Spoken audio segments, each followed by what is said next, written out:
Education meeting, and it is now 7:04, it looks like to me. It was 7:04. Okay, and at this time, we'd like to stand for the Pledge of Allegiance, and Mr. DiMatteo, you're going to introduce our speaker. Okay. Should I do it right from here? That's fine, as long as you can. Hello, everyone. Maxwell is a second grader in Miss Rodcamp's class at Center Avenue. He always has a smile on his face that brightens up everyone's day. Max advocates for his friends when something doesn't seem right. We would categorize him as an upstander, and he makes sure that no one is being left out or treated unkind, especially during recess. He truly exudes what it is to be a rock for the other students when they need a helping hand. In class, Maxwell always raises his hand and is always willing to participate and share his thinking. This energy allows for a wonderful learning environment. He truly is a role model for all students at Center Avenue, and we are very proud of him today and every day. Maxwell, why don't you come on up? Say the pledge.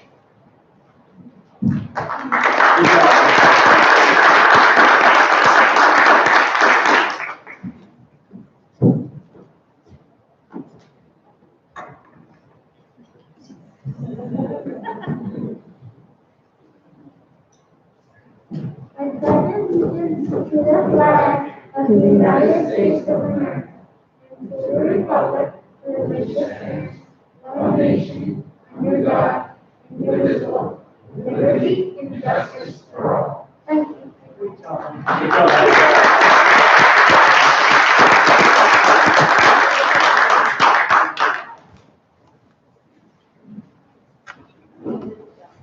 And at this time, I'd like to turn the meeting over to Superintendent Ruiz, who has some special recognitions before we begin the normal meeting tonight. Thank you, Mr. Volpez. Thank you for coming out tonight and joining us at our March Board of Education meeting. The first order of business is really always very, very bittersweet, especially for the individual that we're going to be honoring tonight. We are all very, very sad that this individual has chosen this point in her life to retire, but for some really wonderful reasons. And without further ado, I'm going to turn it over to Mr. Richard Schaefer, who's going to speak on behalf of Doreen Johnson.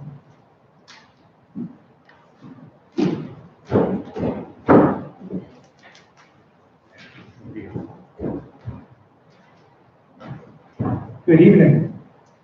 It is my distinct pleasure and great honor to be here tonight and to pay tribute to the one and only Doreen Johnson. That being said, I have never dreaded giving a speech as much as I have this one. From the moment Doreen told me she would be retiring, I knew that when this Board of Education meeting rolled around, her time in East Rockaway would be drawing to a close.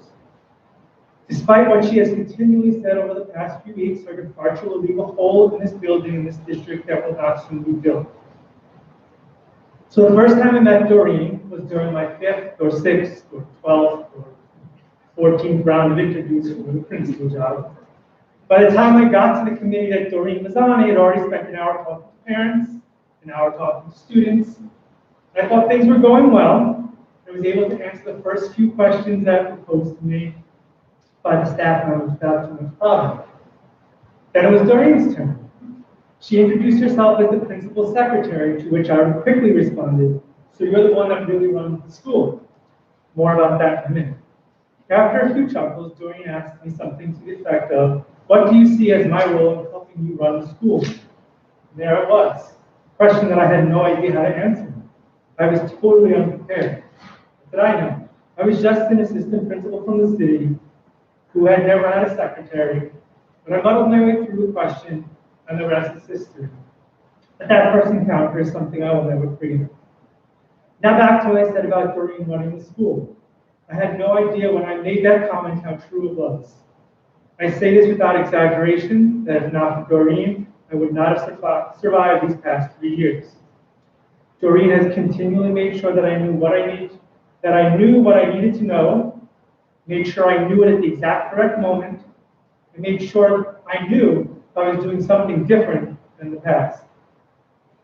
It doesn't hurt that she basically knows everything that has gone on in the building for the last 12 and a half years and never shied away from sharing historical tidbits in passing.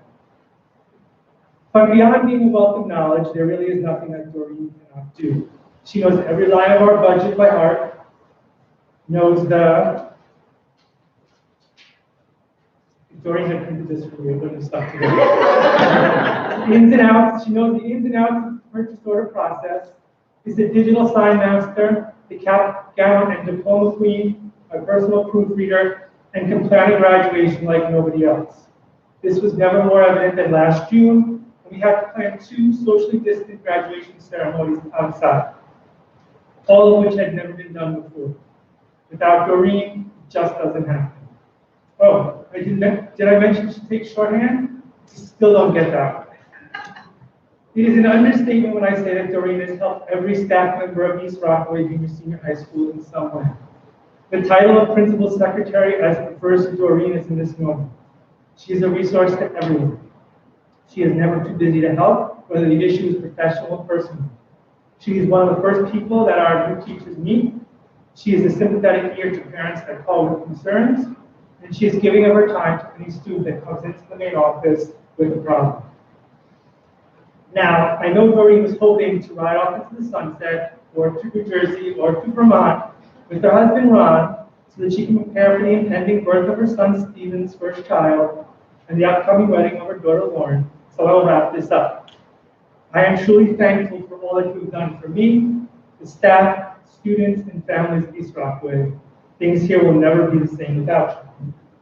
Unfortunately, Doreen, I may be done, but there are a few other people that want to say a few words. So, I cut this video down as much as I could. Let me just tell you, the number of people who sent in videos and how long they spoke, well, I'll leave it at that.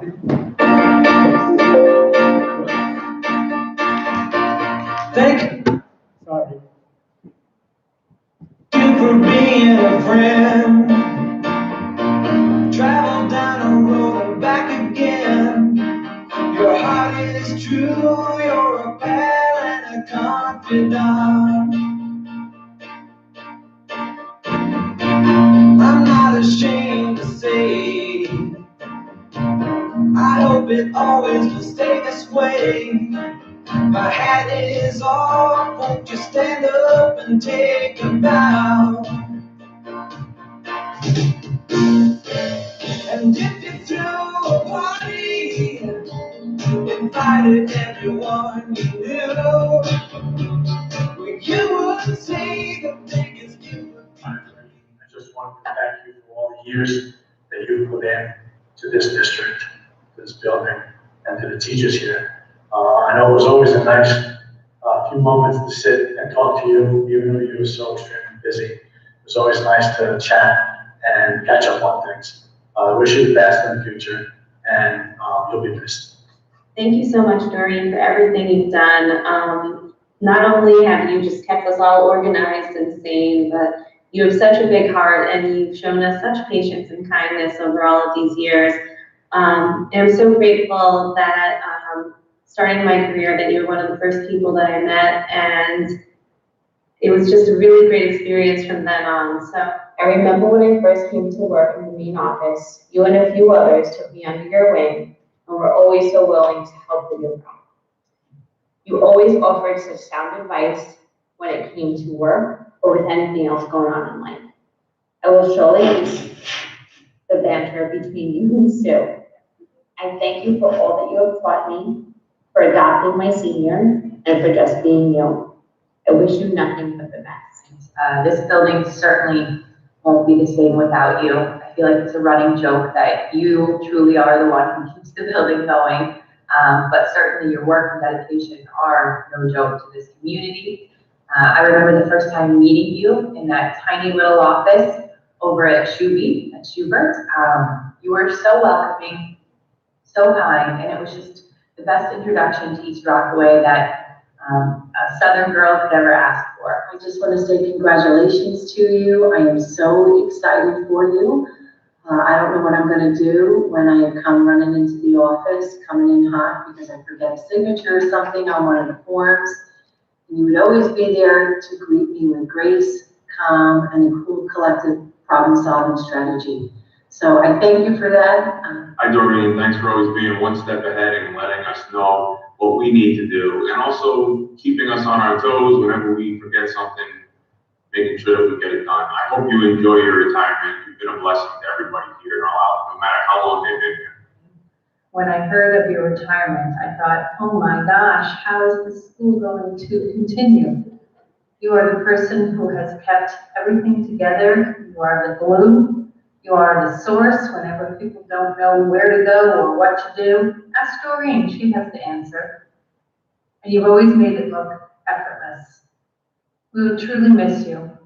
Your shoes will be very tough to fill. Hi, Doreen. I want to say congratulations. Thank you for everything you've done for me throughout the years. You're walking me step by step through every single little process that I couldn't figure out. Thank you especially for teaching me to always remember to return tablecloths as you got them and not in a big messy ball. Nobody knows retirement more than you. I'm going to miss our chats about the Rangers and sports in general. I love you. So glad I got to meet you. Thank you for taking care of me all these years. I really appreciate it. I can't even tell you how much. You know that. So happy for you. It's very bittersweet to not have you around. But God bless you and enjoy your family. Thank you for all you've done for everybody in East Rockaway, and especially for the kids. Hey, Doreen, I just want to wish you the best in this new chapter of your life. You have so many wonderful things going on, very exciting time for you. And I want to thank you for answering my 60,000 questions a day. I really appreciate everything, and I wish you the best of luck in retirement, and I hope you have a long, healthy, happy life. Love you. Congratulations, Doreen. I heard you're retiring. That is so great. I'm really excited for you. I'm sure the high school is going to miss you terribly. I know that your laughter is always a bright spot in my day, and I look forward to hearing that sometime again soon. I hope you have a wonderful, happy, healthy, and fun-filled retirement. You deserve it. Hope to see you soon. Hi, Doreen. Just want to wish you the best of luck. I'm going to miss you so very much, but I am at the same time so happy for you. Enjoy your children, grandchildren, and everything that life is going to bring in your life after East Rockaway. Congratulations on your retirement. We really miss you. Good luck in the future. We love you. Welcome to the family, Miss Pug. We're gonna miss you so much. I'm really not happy with you, but I love you. The place is not falling apart without you, but we love you. Hope to see you at the celebration this summer. Yay! Congratulations! So sad to see that you're leaving, but I'm so happy that you get to retire and spend a lot of time with family. That's the most important thing. Thank you for all your help throughout the years, all the times you made life easier for everyone at school. You were perfect in what you did in every way. And always remember, once a rock, always a rock. Congratulations, Doreen. You're going to be missed so much. I can't even tell you how much we're going to miss you. And thank you for everything that you've always done for me and for everyone else here at East Rockaway. I wish you nothing but the best of happiness in your retirement. Thank you again. Hi, Doreen. I just want to wish you all the best and a wonderful retirement, many blessings. We're going to miss you so much here. Please keep in touch and enjoy every minute of your retirement. We talked about it. You knew it was coming. You were warning me. I didn't want to believe it, but you so deserve it. I hope that you enjoy everything that is coming your way. New Jersey, Vermont, the new baby, the wedding. I will miss you though. I will miss our conversations. I wish you all the best, and I know that we will continue to have friendship throughout the years, and you know that you can always come to me for a laugh. I lost my keys and my wallet, and you were super helpful. Not only did you help me retrace my steps, you helped me kind of think of where I could have left it, and then you even drove me home. So, and that was my first year here. And I think that's just a testament to the type of person you are, the type of coworker, and you're always willing to go the extra mile. Hey, Doreen, I wanted to thank you for everything that you've done for me for the past 4 years. It's been a pleasure to work with you. Best of luck to you. We are going to miss you so much. I'm very happy for you that you get to spend more time with your growing family. That's really exciting, and I know you're looking forward to that. And this is also bittersweet because you've been incredibly helpful and supportive of me the last 3 years. I can't even explain how much you've really done to help me. Your positivity and your friendliness every time I'm in the main office. It's truly amazing, and I'm really going to miss it and miss you. Hi Doreen, I just wanted to wish you a long and happy retirement and wish you all the best in these years ahead. I know you're going to love it up in Vermont, and I want to also thank you for all the help that you've given me over these past 2 years. I know I didn't get to know you as long as everybody else, but you are always a pleasure to see and talk to, and always give me helpful advice whenever I needed it. Diane, it's been 4 years since I came up to the high school. 4 years of me pestering you daily. I need your help with this. How do I do this? Where is this? And you have always had a smile on your face, sometimes a smart reaction, and mostly a helping hand. I'm going to see your empty chair, and I'm going to be reminded of the empty spot in my heart, because you will be sorely missed. I really enjoyed all the conversations, whether Father Valentine's St. Barnabas, or about our daughter's work with data analytics, or trying to get the numbers correct for senior seminar forms that we needed. I really enjoyed working with you and building a friendship.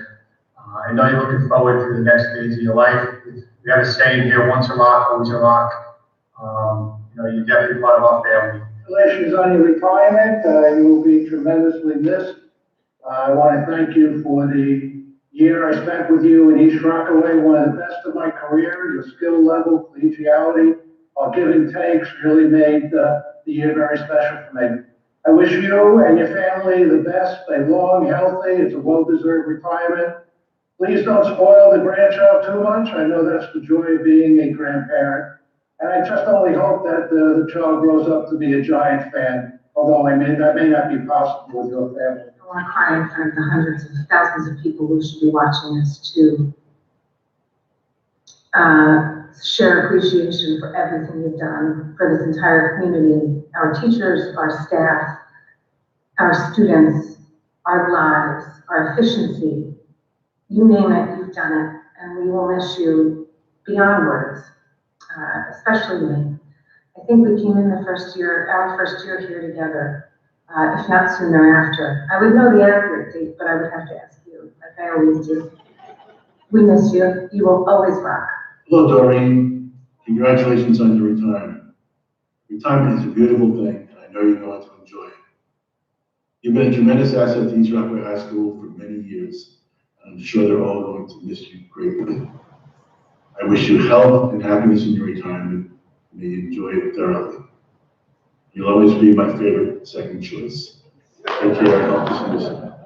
Doreen, I just want to wish you the best as you move on to the next chapter and enjoy a well-deserved retirement from your time keeping East Rockaway High School operational. Principal secretary is the glue that holds the school together, and there is no doubt that you were that super glue keeping everything running. You were the first voice that I heard over the phone and the first face I saw and met when I came to this school, and I will miss seeing you and saying good morning, Mrs. Johnson, every morning. Oh, Doreen, what can I say? Who would have thought that you would be leaving before me? You have been the perfect second choice for this position.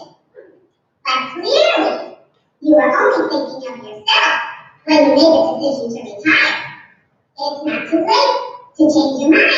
We'll forgive you. Listen. A truly great coworker is hard to find, difficult to part with, and impossible to forget. I wish you all the joy and happiness as you begin your new chapter in life. Retirement is when you stop living at work and start working at living. Having someone like you as a coworker has been a gift. We all want to wish you a wonderful retired life ahead. You will be dearly missed, but never forgotten.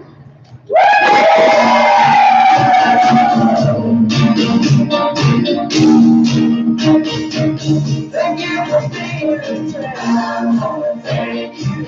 Thank you for being a friend. Thank you. Thank you for being a friend.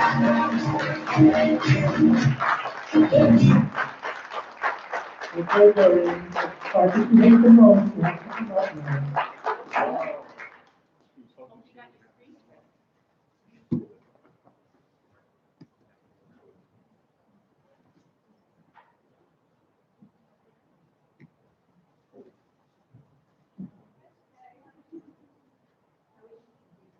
I know. I really, if I could just say a few words, I'm so sad to see you go because, and Mary, you know, we talked about this when I thought Mary should maybe leaving or retiring. I said, Doreen, after running the high school, you can run the district. So we really had like plans for you in this office, right? How many of you thought it was going to happen one day?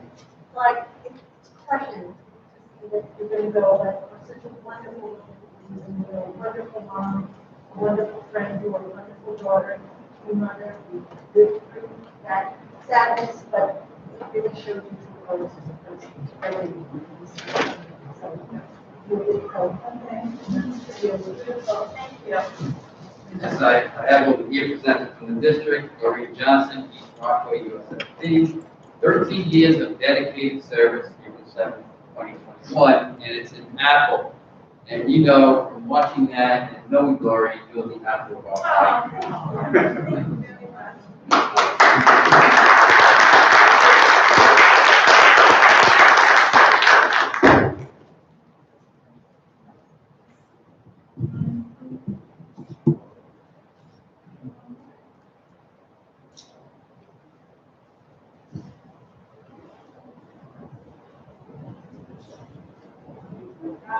Ron, come on down for a picture.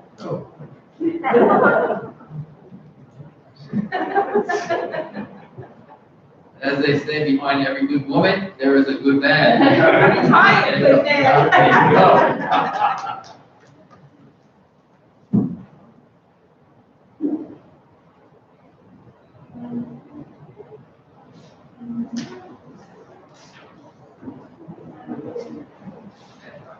Thank you. Thank you. Congrats again. Thank you very much. Congratulations.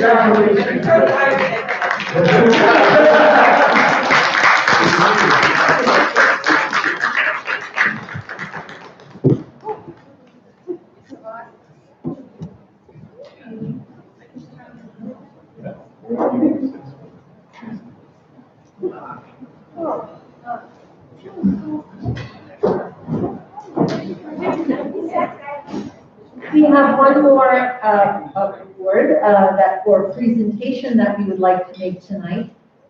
I am absolutely thrilled and moved to present or to introduce Madeline Grusha, who is an 11th grader now, Madeline, in our junior-senior high school. I have had the pleasure to watch Madeline grow from the time that she was in Center Avenue and did for her science experiment something to do with her gymnastics career, I believe. And it's just been amazing to see this beautiful, intelligent young lady flourish here in our school district. This year, Madeline was the first student to be recognized in the very prestigious Scholastic Writing Awards in our school district. And not only did she win 1 gold key, but she won 2 gold key awards for her writing, and she won a silver key, and I believe honorable mention, am I right? I'm doing this from memory.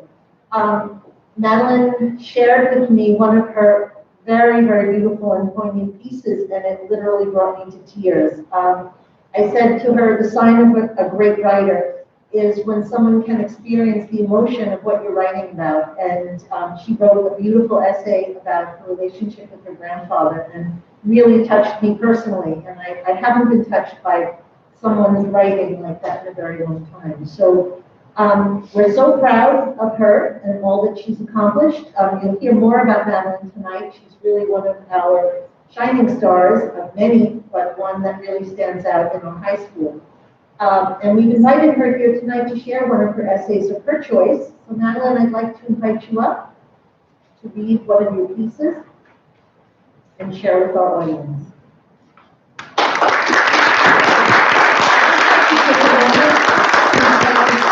My English teacher, Briar Falvo, come up to the podium.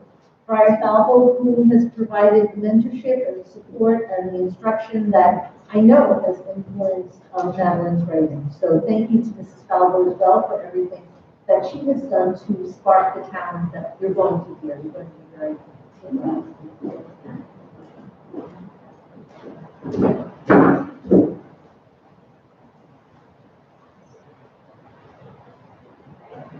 So, this is called I Still Cheat at Checkers. Every so often, I recall the games we used to play after eating lunch. I'd sit fondly at your mahogany table, eyes barely able to graze its top. You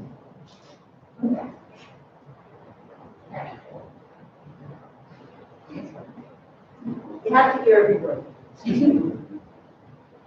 Every so often, I recall the games we used to play after eating lunch. I'd sit fondly at your mahogany table, eyes barely able to graze its top, full of anxious fervor as you'd make your first move. Your cinnamon hand, as I called it, would hang daringly over the checkerboard as you pondered your options. When you had thought of the best one, you'd lightly tap the top of my pudgy prodding hand, signaling one and only thing to me: game time. You prefaced beforehand that it was simply a game, but I'd always managed to take it too seriously. I eventually grew tired of defeat and its impending hissy fits, so I thought I'd formulate a master plan in avoidance. When you'd stir from your seat in search of a second Stella Artois, I'd sneak my way to the board and begin to rearrange the pieces in my favor. Genius, I thought. I'd move with stealth, setting myself up for sheer victory, then donning an enormous smile when you'd returned from your excursion. I believed I had cracked the code. I won that game, and I glared right into your eyes in search of praise, only to be met with a head tilt and a giggle. You know you're not allowed to move the pieces, right? Growing up, I thought I could outsmart anything. From telling kids the wrong times table so I would come out first in the multiplication races, to teaching girls the wrong dance moves so I'd end up in the front line, I was nothing short of an elementary school jerk. And I probably would have evolved into a high school jerk if you hadn't called me out that day. Don't get me wrong, others had addressed the compulsive lying and dishonesty with me, but I had never taken it seriously until I heard it from your mouth. After all, you were my papa, my most faithful companion, and your perception of me was my everything. I found out you were sick on a Tuesday, and the notion brought me to my knees. I began to ponder what I should do to outsmart the cancer, to eradicate any ounce of pain you held in your dear body. I thought I'd go into medical research, become the world's first 12-year-old oncologist, discover the dream dosage that would teleport you from that wretched hospital bed right back into your recliner, where we'd sit forever, in History Channel euphoria. The universe had other plans, however, and I said my last goodbyes just 2 months later. Sometimes I have dreams in which you pull up to my house in your beloved Lexus, a car of 20 years that looked only 2. You were immaculate, pristine even, and you resented my sloppiness. Ma tells me that that was the only thing about me that you didn't think was perfect, which I'd like to believe as well, but sadly, it's only a figment of grandparent admiration. I occasionally wonder if you stare down bitterly at me when I eat in your old car, cringing at any fallen crumbs. I try to limit their presence for you, though it goes against my natural instinct. Ma tells me that you held me in the same regard that I held you, which was the highest one possible. Whenever I felt on the outs, I always knew you'd be right in my corner and vice versa. After tuning into one of those truth anti-smoking commercials, I asked you to accompany me on a walk, where I ruled off every calamity that cigarettes could cause. You let your last one extinguish in the wind, and you never purchased another pack of Parliaments. You made positives out of every negative. My annoying hyperness to others was a precious childlike wonder to you. My lack of the ability to shut up for others was me expressing my intelligence to you. My sensitivity and my emotional nature for others was merely practice for the movies I'd be performing in the future. You'd tell me, Hollywood is calling. The adults around us would laugh ferociously, but you'd assure them that you were serious. Every so often, I worry that you present what I've turned into. No longer is the girl with your self-deep soprano voice, the girl who eats rice one individual grain at a time. I've grown up, and I hate to think that I never got to grow up with you.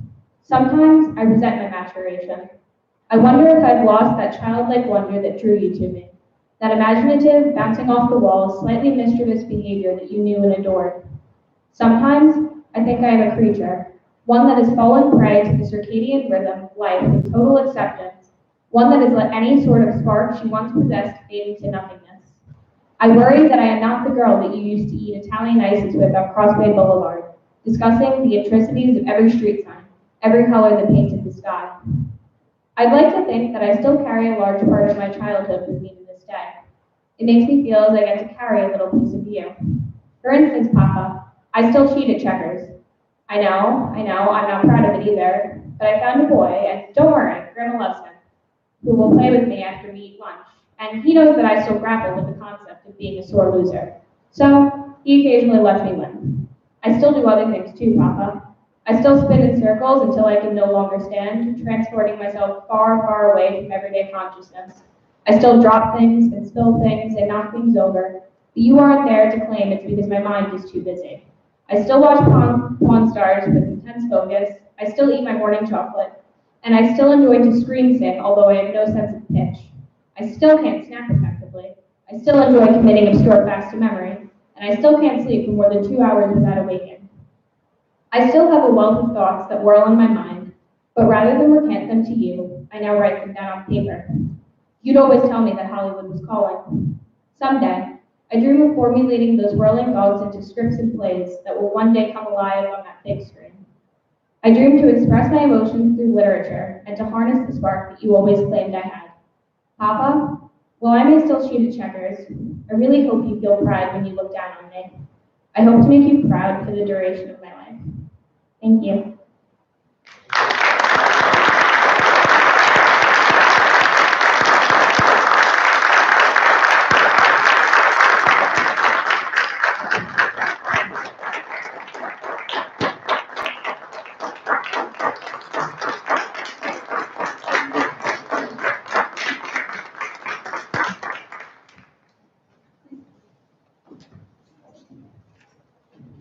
Thank you, Madeline. I'm so glad that you chose that piece. It was really, really beautiful.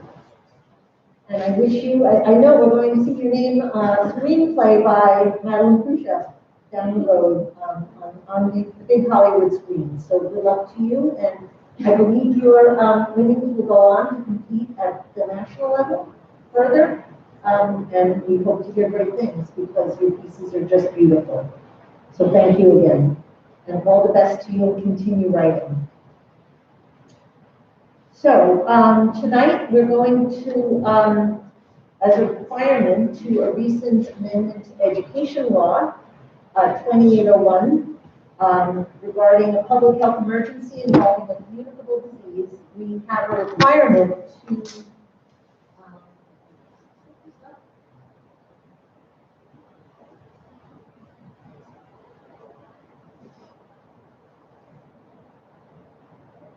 we have a requirement to hold a, here we go, to hold a public forum to share with the community the new part of the district-wide safety plan that requires us to review certain elements of our safety plan and add some new components in order to be prepared in the event of communicable disease. As you know, last year, there was no such plan in place, and so we were kind of building the plan as we go, and the state felt that it was prudent to add a component to our plan so that, although we are still in the pandemic, in the future we would be better prepared to encounter such a difficulty or a crisis. So this is just some background on the plan. This was signed into law in September of 2020. The governor signed legislation that required New York State public employees to adopt the continuation of operations plan in the event of a declared public health emergency involving a communicable disease. The legislation was passed, and the governor set the deadline for organizations, and not just school districts, but all public entities to have a plan by April 1st, 2020. So the board will be approving the plan this evening after seeing the presentation, and this presentation will talk about the different components and the steps that we took in order to develop this part of the plan. So this is a timeline of the required implementation. The plan was drafted, the state gave us a template that we needed to follow. We reviewed it by the school safety committee, which is made up of all different stakeholders of our school community in January. We also then met with the leaders of the bargaining units in the end of January to review their roles and to get their input. We then had a 30-day public comment period when this plan was up on our website, and then tonight we are having the public hearing, and if the board goes ahead and approves the plan, we will then post the plan in the New York State portal by April 1st, as we're required to do so. So there are really 6 protocols that are required to be established. I'm not going to read all of them, but basically the plan, and you'll see an example of it, has a list and descriptions of the different positions that are considered essential employees in the event of a state-ordered reduction of the in-person workforce. So if the school were to close and essential employees needed to report to work in order to maintain the operations of the school district, this would be the purpose of the plan. We also had to have specific protocols that everyone will follow to enable non-essential employees and contractors to telecommute, including but not limited to procurement, distribution, downloading, installation, any needed devices and technology, software, data, laptop, cell phone, and basically what do we need in order to continue operations of the school district if we needed to shut down our schools physically and go remote. Also, how the employer will, to the extent possible, stagger work shifts if necessary for essential employees and contractors. And again, these guidelines and protocols are for all public entities to follow, so it's a standard. These are the next 3, and basically the employer will implement protocols to procure the appropriate personal protective equipment. So we need to make sure that we have whatever is needed in order to keep everyone who is reporting to work, the essential employees that will be coming to work, we need to keep them safe. We need to have a plan to store such equipment and make sure that we have an appropriate amount for our use. We also have a description of protocol in the event that employer or contractor is exposed to a known case of communicable disease. So what do we do when somebody does report to work who is possibly ill? How do we manage that? And we have absolutely had to manage that this year. Luckily, we don't have people coming to work because we have our health screener, but we need to be able to respond when employees communicate with us that they are ill or they may be positive with COVID, or hopefully not in the future, there will be no other disease. And then we also have a protocol for how we will work with localities to identify sites for emergency housing for essential employees. And again, this doesn't apply to us as much. It applies to other entities where people may need to travel far. For us, most of us live on Long Island, so if we had to shut down and I needed to be nearby, I probably would go home and you could just come back. But again, these are required protocols that we have to have in place in order to create, adopt, and submit this plan. So these are the different essential positions or titles that we've identified: custodial maintenance workers, administration, building administration and clerical support, faculty and staff, security, transportation, food service, health service, and business operations. The description of their role and how they will perform their duties in the event that we have a school closure. The table highlights which position and title are considered essential to ensure the operational commitments are continuously met in the event of a shutdown. This specific slide talks about the technology protocols that we will follow in order to enable all non-essential employees to telecommute. including but not limited to facilitating and requesting procurement, distribution, downloading, installation of any needed devices, technology, software, data, laptops, cell phones, and transferring the office public phone lines to work or personal cell phones as practicable or applicable to the workplace. And again, we have all been able to work through these. We were shut down from March through June last summer, and of course, for a school district, this involves distribution of devices for students in order for them to learn, as well as providing access to Wi-Fi for those families that do not have it. So the plan has to outline what what teachers will have access to, what digital platforms are appropriate, and many of these are already familiar to everyone and you're already using them. So the plan is already operational and complete in what we've been following. We also had to include transportation, class schedules, description of how we may need to, and we have not had to do this, but how we might need to stagger shifts. Again, other entities may have to do that for essential employees in order to reduce overcrowding. And of course, now that we are rolling out our plan to bring more students back, we will be looking at arrival and dismissal to see if it's necessary to have staggered arrivals or dismissals to reduce crowding as our students are exiting or entering the building. So that's just one example of what we need to do. And then there are transportation considerations that we already have in place. Again, we do not transport all of our students, as you know, but we do transport a number of students, and there are guidelines and protocols that we must put in place for transportation as well. And of course, we need to make sure that we maintain inventory of PPE and that it will be readily available when needed. And of course, as I said, all of these things are protocols and procedures that we currently have in place. Again, and finally, basically limiting the spread or exposure of communicable diseases within our school district. So in the event that an employee or a student is exposed to a known case of any communicable disease that is subject to a public health emergency, there are steps that we need to have in place in order to ensure that that person is quarantined and that they are taken care of and their exposure to anyone else in the school community is limited. And fortunately, we have not had really to do that very much this year because people have really been vigilant before coming to work and coming to school each day.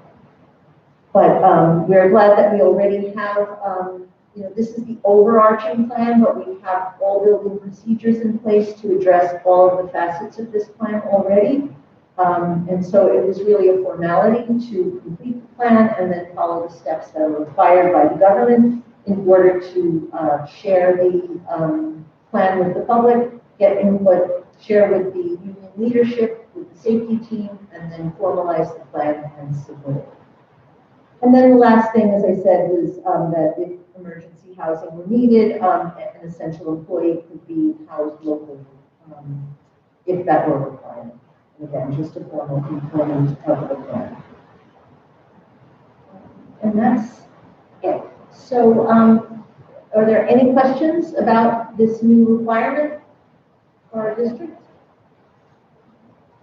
Board of Education? Any of the submittal plan, was there anything to say that it will be then approved and sent back to us, or is it like the other plans that were put in place from the pandemic, you just submit them and you leave? Well, that's a great question. We do have to submit it through the portal by April 1st, and then I believe they should be reviewed by someone in Albany. And if there were deficiencies in the plan, I imagine that we would it would be rejected and we would be given recommendations to update the plan. We did receive assistance, actually, leadership of Altaris, our security consultant, who provided the leadership for the development of the plan, so we know that we are meeting all the required components that are necessary to complete this plan, and I'm confident that it will be approved upon submission. And my second question was the essential, non-essential work chart that you put up there. That was run through all the unions, everybody's good with that. Yes, all union, every group, every bargaining unit had a representative present at the meeting, and input was received, and the plan was moved forward after that meeting. If there are no other questions, okay, thank you very much for your attention.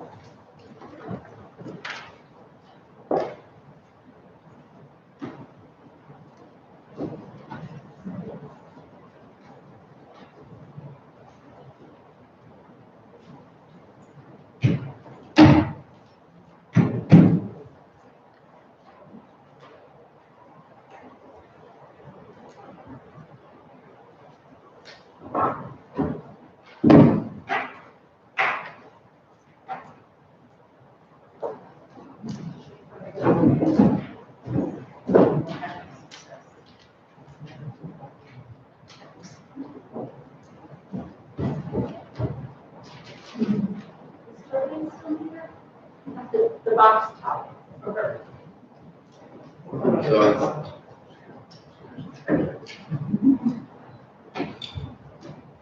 Okay, moving back to our agenda this evening, we're up to agenda item number 3, public comments on the agenda items. I have none up here from our audience. Does anybody have any out there that they haven't got for a BOE? Do we have any on virtual? Thank you very much. Okay. Approval of the minutes, February 9th, 2021, meeting of the Board of Education, and March 9th, special meeting of the Board of Education. Any questions by board members? May I have a motion to approve agenda item number 4A and B? So moved by Mr. O'Hagan, second by Mr. McNally. All in favor? Any opposed? Any abstained? So moved. Board acknowledges the receipt of the monthly reports and correspondence on monthly reports. That was for the month of January. Are there any questions on any board from any of the board members for that correspondence? Okay.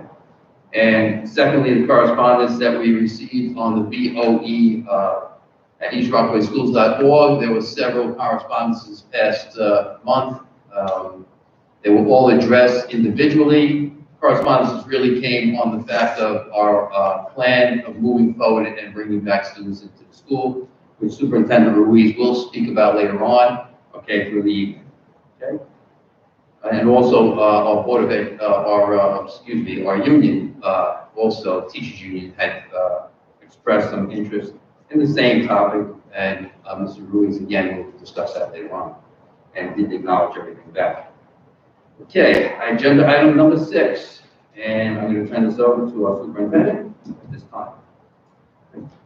Thank you, Mr. Lopez. Tonight, before we get to the agenda, last Tuesday night at a special meeting, our Board of Education appointed our new Director of Technology and Learning Analytics, Mr. Brian Fisk, and he is here tonight, so I'm going to ask Mr. Fisk to please stand up. Welcome to our community.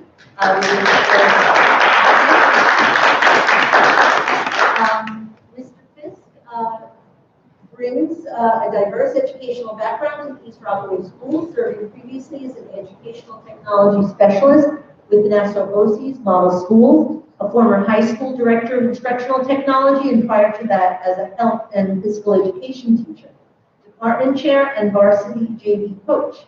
Brian is dual certified as a health and physical education, in addition to holding his administrative certification.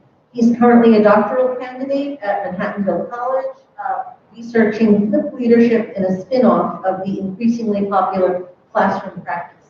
Brian is passionate about teaching, learning, and technology. He currently teaches graduate level courses at Manhattan College, has led over 100 presentations and workshops spanning the region, and is the co-founder of EdCamp Westchester, providing free participant-driven professional development to educators in the Lower Hudson Valley. He has co-authored 2 New York State Education Department backed publications and is currently reading Distance Learning Playbook and Personalized Professional Learning. In Ryan's free time, he enjoys skiing and trying out new cuisine, right in here.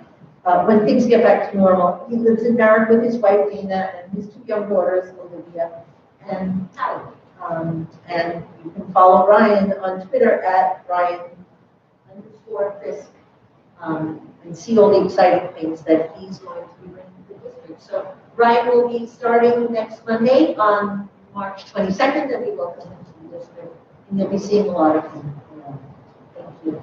Welcome, Ryan. We wish you a long and successful career here at East Rockaway. Thank you.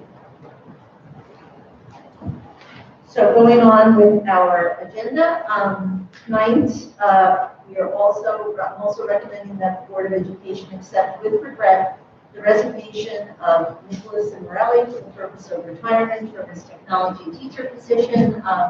This will be another pair of very big shoes to fill, and we will be recognizing Mr. Cimarelli at a future Board of Education meeting. Send off that he deserves for our district. Also recommending that the board accept the following resignations: Jeannie Page from her part-time .5 speech and language teacher position effective April 9th, 2021, and also Sally Ann Agro, school nurse, effective March 26, 2021, and both of these individuals are moving on to other opportunities, and we will miss them. Also recommending that the board approve change to the effective date of retirement for Leon Arouse as of April 1st, 2021. Also recommending that the board approve the request of Joseph Krakowicki for a continuation of his leave of absence for personal medical reasons to be effective through June 30th, 2021. Recommending the board approve the request for the leave of absence for Jen Malesio for a 12-week FMLA leave from her school counselor position effective May 28th, 2021 through October 28th, 2021, and thereafter. A child rearing leave of absence effective October 29th, 2021 through the first day of the spring semester 2022. Also recommending the board approve the request of Patricia Ruffino for an FMLA leave of absence from her science teacher position effective May 13th, 2021 through June 30th, 2021, and that the board approve the request of Brianne Algier for an FMLA leave of absence from her elementary teacher position effective May 13th, 2021 through June 30th, 2021. Also recommending that the board approve the request of Casey Wise for an FMLA leave of absence from her teaching assistant position effective May 17th, 2021 through June 30th, 2021. That the board also approve a change in the leave of Briar Falvo for a 12-week FMLA leave absence from her English teacher position effective March 8th, 2021 through June 4th, 2021, and thereafter a child rearing leave of absence from June 5th through June 30th, 2021. Also recommending the board approve the request of Alyssa Stegner for a 12-week FMLA leave of absence from her mathematics teaching position effective August 31st, 2021 through November 15th, 2021, and thereafter a child rearing leave of absence effective November 16th, 2021 through the first day of the spring semester 2022. Also that the board approve the appointment of Christine Basilico for the position of short-term substitute English teacher to be effective March 15th, 2021 through June 30th, 2021 at a per diem salary established by the East Rockaway Board of Education for the non-contractual salary schedule for the 2021 school year. Also recommending that the board approve the appointment of Nicole Masiello to the position of lead replacement mathematics chairperson effective February 22nd, 2021 through June 30th, 2021. Also that the board approve the revised winter sports coaching schedule dated February 25th, 2021, and that the board approve the revised East Rockaway High School Club Advisor assignments for the 2021 school year as more fully set forth in the schedule of Club Advisor assignments at the stipend salaries established by East Rockaway Teachers Association for the 2021 school year. Also recommending that the board accept the amended retirement letter of Doreen Johnson, seeing not letting her go, from her clerical position effective April 7th instead of April 6th. And finally, recommending that the board approve the following temporary assignments at the salary approved by the East Rockaway Board of Education on the non-contractual salary schedule for substitute workers, and that's Anthony Lombardo, substitute cleaner, effective upon civil service approval. Jessica Rizzo, athletic supervisor, effective February 8th, 2021, and Robert Anderson, also athletic supervisor, effective February 8th, 2021. Any questions from the board members on agenda item number 6, A through P? All good? Okay. Just so everybody understands, too, the board sees these items in our work session, we go over them, and if there are any additional questions, sometimes things come up during the course of the week. That's why we ask that question again. Okay, there's a motion to approve agenda item number 6, A through P. So moved. So moved by Mr. DiMatteo, second. Second. By Mr. Kilgus, all in favor? Aye. Any opposed? Any abstained? So moved. Agenda item number 7A, approve the public health emergency addendum to the district-wide school safety plan. And we just witnessed that tonight. Does anybody have any additional questions you may have thought since the presentation? We're all good? Okay. Can I have a motion to approve agenda item number 7A? So moved by Ms. O'Hagan, second. Aye. Second by Mr. McNally. All in favor? Aye. Any opposed? Any abstained? So moved. And item 7B, approve the following resolution to authorize the expenditure of the capital reserve fund for technology replacement. To proposition.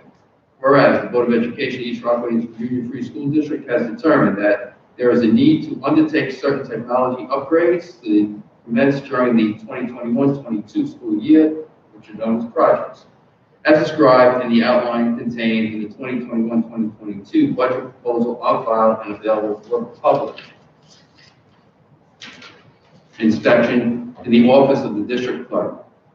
Whereas the board desires a proposition be presented to the voters of the school district authorizing the expenditure of available funds for the purpose of the district's existing capital reserve fund for technology replacement too. And whereas the Board of Education is the lead agency for the purposes of CCORP determinations requiring the proposed projects, now therefore be it resolved that upon the review and recommendation of the district's architect, the proposed project are hereby determined to be type 2 actions as defined by 6 New York CRR 617.5, and which would have no significant impact on the environment and which do not require any determination, procedure, or additional action under CEQA, and therefore be it further resolved that the board hereby authorizes and directs that the following proposition be placed before the voters of the East Rockaway Union Free School District at the annual district meeting to be held between the hours of 6:30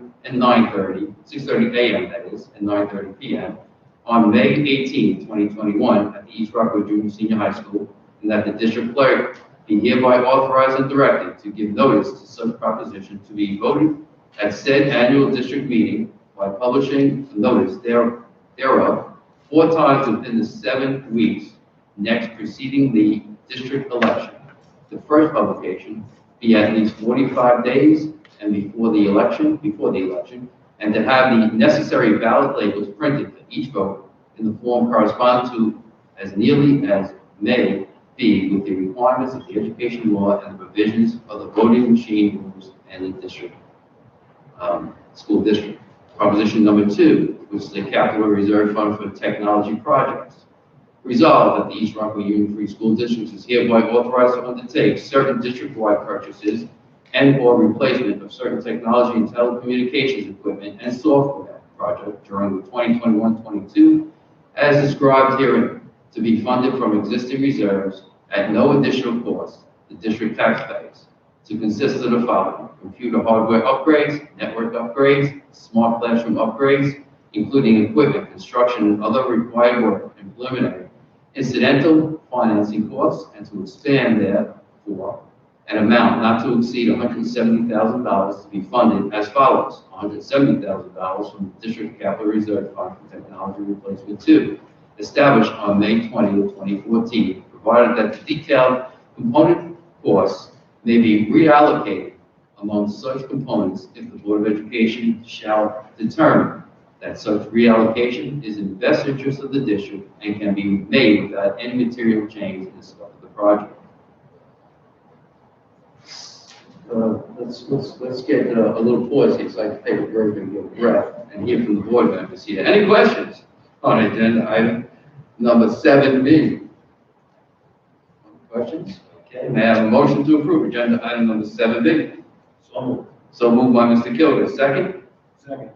Second by Mr. Di Matteo, all in favor? Any opposed? Any abstained? So moved. Agenda item 7C, approve the notice of budget hearing annual district election for the East Rockaway USFD and the publication of such notice as required by law in Oceanside, Rockville Center, East Rockaway Tribune, and the Limerick East Rockaway Herald. Any questions? I have a motion to approve agenda item number 7C. So moved by Mr. McNally, second. By Mrs. O'Hagan. All in favor? Any opposed? Any abstained? So moved. Agenda item 7D, approve the following resolution. Be it hereby resolved that the Board of Education of East Rockaway USFD authorizes and appoints the following individuals to serve in the capacity of election poll workers in connection with the May 18, 2021 annual school district meeting and election at the salary set forth in non-contractual salary schedule for the 2021 school year. Diagibola, Alponia, Carrasco, Joyce Lavino, Ronald DiRienzo, Joseph Fragola, Alberta Ippolito, Carol Kramer, Jill Landa, Margaret McEwen, Rose Trump. Any questions? We have a motion to approve agenda item number 7D. So moved by Mr. McNally, second. Second. By Mr. Di Matteo. All in favor? Any opposed? Any abstained? So moved. Agenda item number 7E. Approve the following resolution. And this resolution is another long one. Okay, going all the way through. Everybody has their agendas in front of them. So I'm going to spare the audience at this time in reading every word of that. Okay, and it's about our cooperative request for proposals that go through each year, all right, that the board has approved, okay, and all the agencies that we work with that have approved those. And again, if anybody out there wants, we still have plenty of agendas up here that we can read them. Okay? Any questions by the board on agenda item number 7E? No questions? May I have a motion to approve agenda item number 7E? So moved by Mr. O'Hagan, second. By Mr. McNally. All in favor? Any opposed? Any abstained? So moved. Agenda item number 7F, approve the following resolution. Whereas a number of public school districts in Nassau County wish to jointly solicit proposals together with the Nassau Board of Cooperative Education, that's known as BOCES, for pupil transportation service for the 21-22 school year and any renewal period in accordance with the applicable provisions in the general municipal law. Whereas the public school districts and the BOCES have agreed to form a cooperative for this purpose. Whereas the East Rockaway School District is desirous of participating in the cooperative for joint solicitation of proposals for pupil transportation services as authorized by General Municipal Law, Section 119-0, in accordance with the terms and conditions of the Intermunicipal Cooperative Transportation Agreement attached hereto. Now therefore, be it resolved that the Board of Education authorizes the school district to participate in the cooperative, and be it further resolved that the Board of Education hereby approves the Intermunicipal Cooperative Transportation Agreement recitals attached hereto and authorizes the Assistant Superintendent of Finance and Operations to execute the agreement on behalf of the Board of Education. Are there any questions? Then I have a motion to approve agenda item number 7F. So moved by Mr. Gilgis, second. Second. Second by Mr. Di Matteo. All in favor? Any opposed? Any abstained? So moved.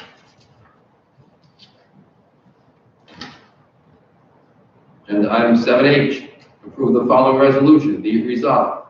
Thank you. Ms. O'Hagan always keeps me on my toes, and that's good because then we don't have to redo anything. Okay, agenda item number 7G, approve the following resolution. Be it resolved that upon the recommendation of the superintendent, the president of the Board of Education is authorized to establish the GEC Kubat Award to be awarded to one graduating student pursuing the hands-on career through a specific trade, service, union, internship, or school, including but not limited to the plumber, electrician, hairdresser, chef. Student should be a B average for 3 to 4 years, and $300 will be funded by the ERHS Alumni Association and to be awarded to the student chosen by the ERHS Alumni Association. Any questions on agenda item number 7G? May I have a motion to approve agenda item number 7G? So moved by Ms. O'Hagan, seconded by Mr. McNally. All in favor? Any opposed? Any abstained? So moved. Agenda item 7H, approve the following resolution. Be it resolved that the Board of Education of East Rockland Union Free School District approves the terms and conditions of the memorandum of agreement dated February 22nd, 2021, between the Board of Education and the East Rockland Union Free School District and the East Rockland Secretaries Association regarding the terms and conditions of employment of the district's unit members for the period July 1st, 2020 through June 30, 2023, and be it further resolved that the superintendent of schools is authorized to execute the resulting collective bargaining agreement on behalf of the Board of Education. Any questions on agenda item number 7H? I have a motion to approve agenda item number 7H. So moved by Mr. DiMatteo, second. Second. By Mr. Kilgus, all in favor? Any opposed? Any abstained? So moved. Agenda item number 7I. Approve the following resolution. Be it resolved that the Board of Education, East Rockland Union Free School District hereby approves and adopts the terms and conditions of the stipulation of settlement resolving dispute involving transportation services, and be it further resolved that the Board authorizes the President of the Board to execute the stipulation in settlement as approved by the Board's behalf. Do I have any questions on agenda item number 7I? I have a motion to approve agenda item number 7I.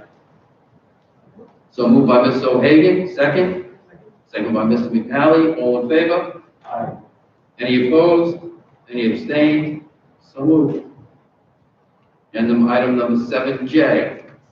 Approve the renewal license with Scope Educational Services for the after-school child program for the 2021-2022 school year and authorize the President of the Board of Education to execute the agreement on behalf of the East Rockaway Board of Education.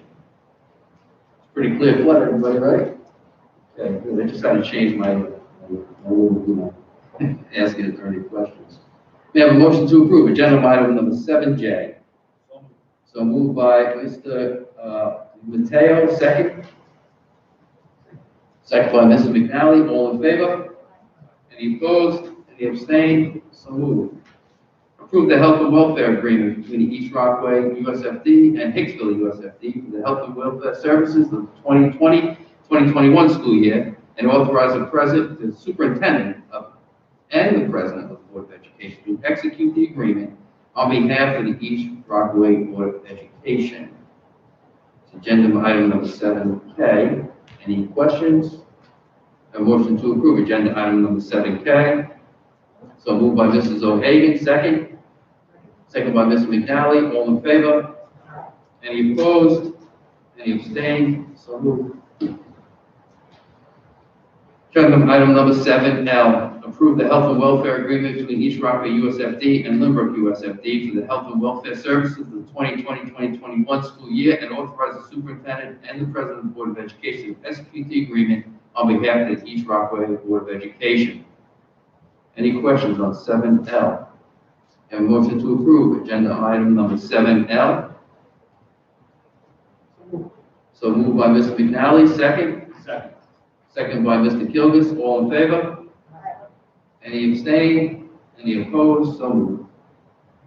Agenda item 7M. Approve the health and welfare agreement between East Rockland USFD, Garden City USFD, and Health and Welfare Service of the 2020 and 2021 school year, and authorize the superintendent and the president of the Board of Education to execute the agreement on behalf of the East Rockland Board of Education.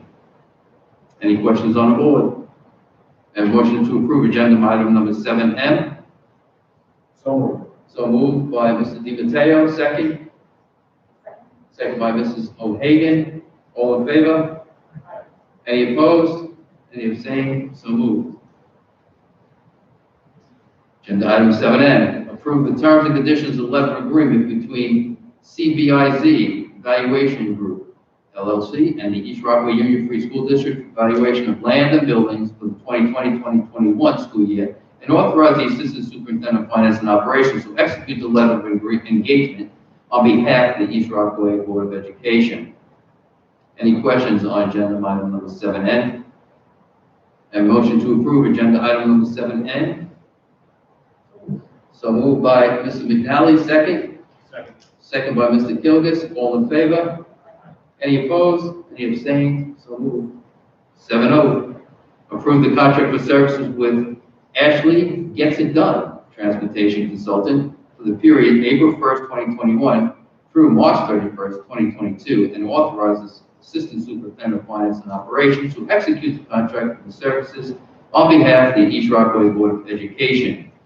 Any questions on agenda item 7O? May I have a motion to approve agenda item number 7O? So moved by Mrs. O'Hagan, second. Second by Mr. McNally. All in favor? Aye. Any opposed? Any abstained? So moved. 7P, approve the Affordable Care Act Administration Agreement between the East Rockaway Union School Free District and Senate Consulting Group Incorporated for administrative services related to the Affordable Care Act for the 2021-2022 school year, and authorize the Assistant Superintendent of Finance and Operations to execute the agreement on behalf of the East Rockaway Board of Education. Any questions on 7P?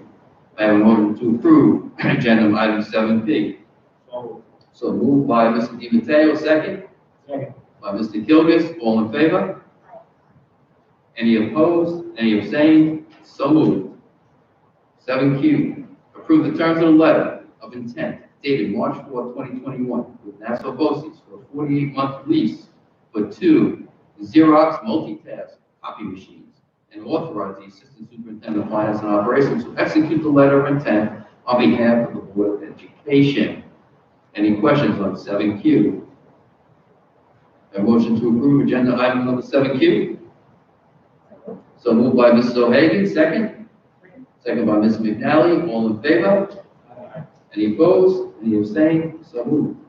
7R, approve the summer school contract 2021 with Nassau BOCES for East Rockaway students for the period July 1st, 2021 through or on or about August 31st, 2021, and authorize the President of the Board of Education to execute the contract on behalf of the East Rockaway Board of Education. Are there any questions on 7R? Have a motion to approve agenda item 7R? So moved. So moved by Mr. DiMatteo, second. Second. By Mr. Kilgus. All in favor? Any opposed? Any abstained? So moved. 7S, declare obsolete for the purpose of disposal and/or recycling the items listed on textbook removal form dated March 1st, 2021. Any questions? Have a motion to approve agenda item number 7S. So moved by Mr. O'Hagan, second. Second by Mr. McNally. All in favor? Aye. Anybody opposed? Any abstained? So moved. T, approve the following donations from the Center Avenue PTA check in the sum of $1,920 for the class of 2027. And agenda item T2, from the East Rockaway Education Foundation Incorporated, a check in the sum of $5,000 raised for the East Rockaway Education Foundation Founders Challenge on special aid to fight the effects of COVID-19 on the education of our children. And just to comment quickly on that one, the Founders Challenge was brought by Richard Marr, former board president, and board members during the years that have served. And they took it upon themselves to try to raise these funds. And what a terrific donation back to the school district, you know, from everything that they continue to do, even in their retirement age from the board. Motion to approve agenda item number 7T. 1 and 2. So moved by Mr. McNally, second? Second by Mr. DiMatteo, all in favor? Any opposed, any abstained? So moved. Approval of the CSE and CPSE recommendations. Those are again we received prior to this meeting tonight. Anybody have any questions on that? Okay. And can I have a motion to approve agenda item number 8? Approval of, I'm sorry, go ahead. Ms. O'Hagan on the first, second? Second by Mr. Gilgis, all in favor? Any opposed, any abstained? So moved. Budget transfers this is agenda item 9A. Upon the recommendation of the Superintendent, Board of Education approves the following budget transfers. Transaction number 21-0012, and that was the amount of $5,251. And transaction number 21-0013, the amount of $40,000. Any questions on those transactions? Can I have a motion to approve agenda item number 9A, 1 and 2? So moved. So moved by Mr. DiMatteo, second? Second. Second by Mr. Gilgis, all in favor? Aye. Any opposed? Any abstained? So moved. I'm going to turn the meeting over now to Ms. O'Hagan on our policy matters, agenda item number 10. The policy subcommittee met on February 23rd. There are 4 policies up for adoption this evening. The first one is 5500 student records. This policy has been modified to reflect recent state regulations implementing Education Law 2B regarding data privacy and security. The second one is 9420 recruiting and hiring. This policy has been updated to reflect equity, inclusivity, and diversity, addressing recruiting and hiring practices. The board believes that the quality of the district employees, in large part, determines the quality of education offered to the district students. The third policy is 9700, professional learning and staff development. We have modified this policy to reflect Commissioner's regulations, which changed the term professional development to professional learning, and which now requires that professional learning address culturally responsive practices. And the fourth one is 4511, textbook selection and adoption. This policy has been updated to address issues of educational equity, inclusivity, and diversity. This policy already included language addressing fair representation of the contributions of ethnic groups to American heritage and literary works that interest students. We will continue to review the following policies. 0105, equity, inclusivity, and diversity in education. 9150, non-fraternization new. 6705, federal funds purchasing. 0101, gender neutral single occupancy bathrooms. 8130, school safety plans and teams. 5151, homeless children. The date for our next meeting is to be determined. Okay, can I have a motion to approve agenda item number 10B up for adoption? 1, 2, 3, and 4. So moved by Mr. McNally, second? Second. Second by Mr. DiMatteo, all in favor? Any opposed? Any abstained? So moved. Moving on to agenda item number 11, reports. I'll turn this over to our superintendent. Thank you, Mr. Volpez. First, I'd like to congratulate Mr. Keith Gamache, our former board trustee and former board president, for being the recipient of the BOCE's Education Partner Award. Mr. Gamache was selected last year. He was among one of 15 individuals across Nassau County to receive this distinguished award, and unfortunately, due to COVID, the gala was canceled last year. It is a beautiful event where BOCE celebrates people who were nominated by colleagues and people who identify someone who is deserving, and there's specific criteria for the award. And we really are very proud that Mr. Gamache was selected and unfortunately was not able to participate in the gala, but the award is what really counts. And BOCE's did come here last Tuesday evening and we had a small group where Mr. March was presented with his award by BOCE's Board of Education trustees. So congratulations, Keith. Very well deserved.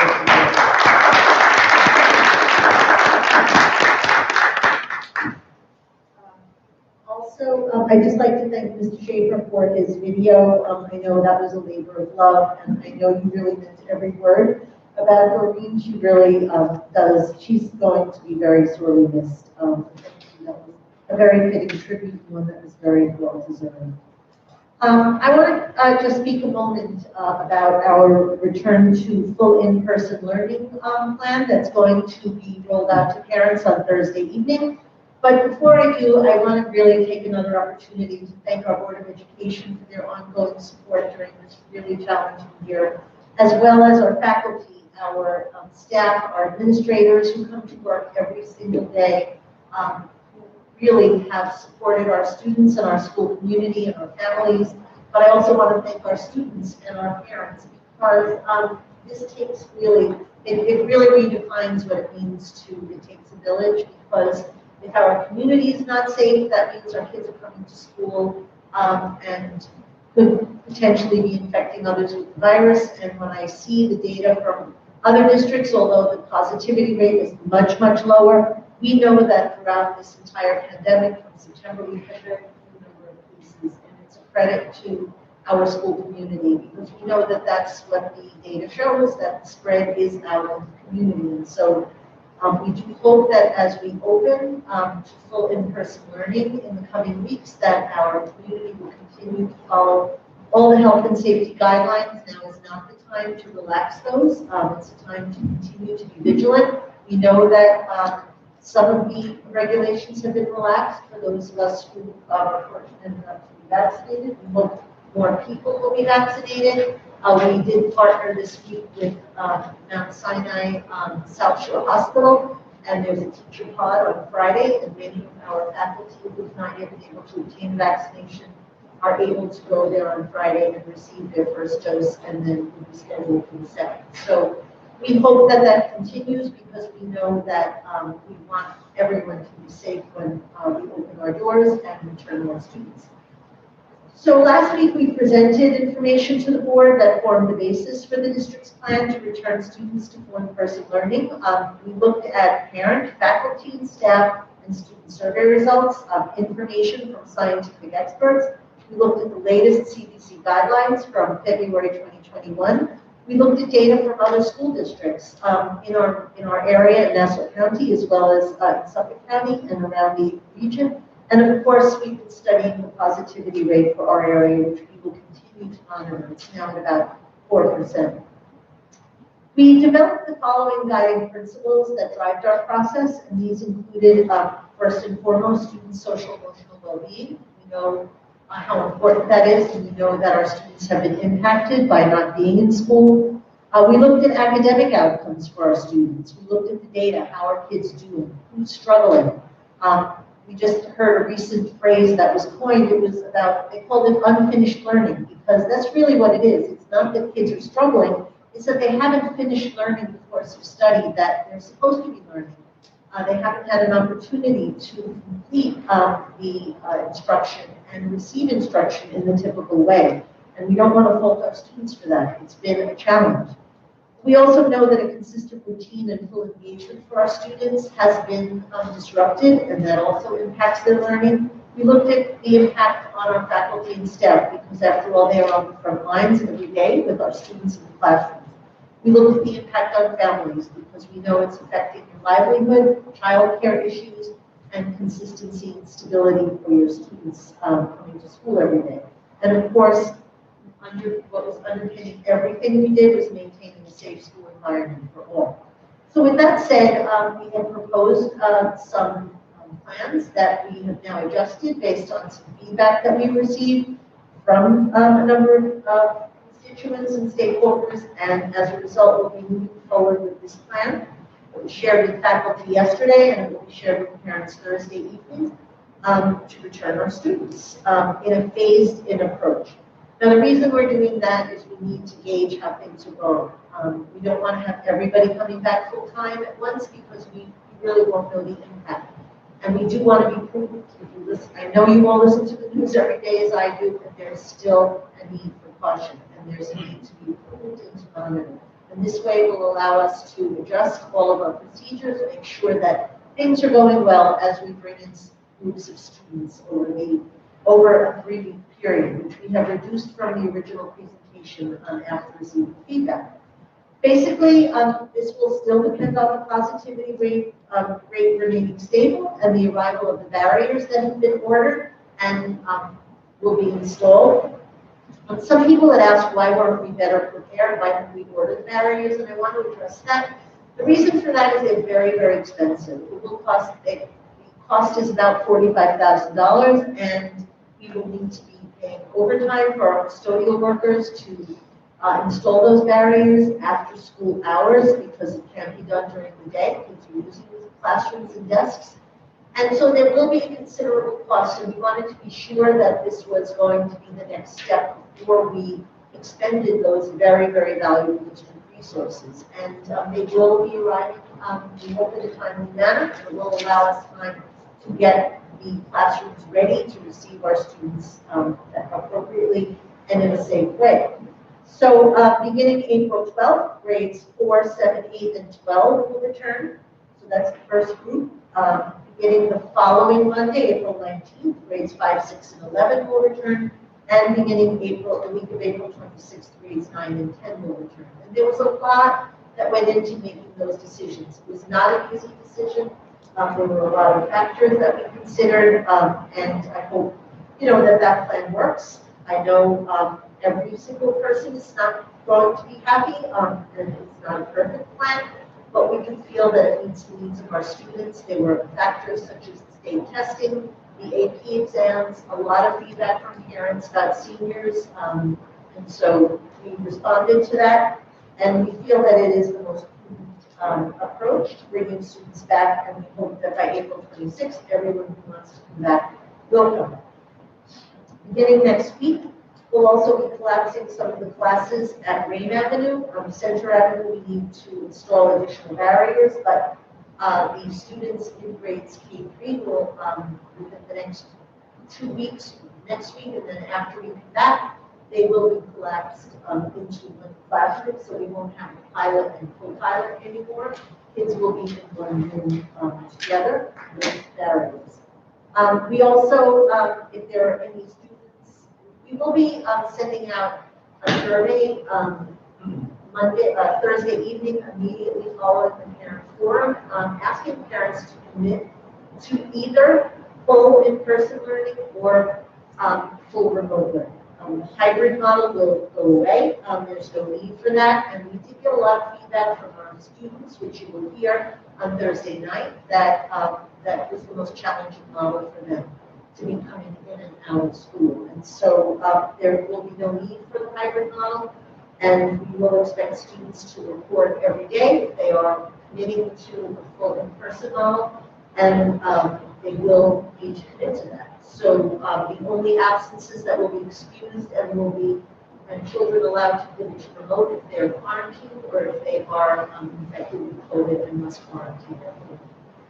We, of course, will share more information on Thursday evening. I will post the presentation tomorrow afternoon on the website so that parents can view it, and hopefully the majority of the time is parents asking questions rather than us sharing the information. But of course, we will go through everything. There's a lot of information from experts from the CDC that we don't want to read every single page, but we do hope parents will understand that it provides the background and the basis for our plan moving forward.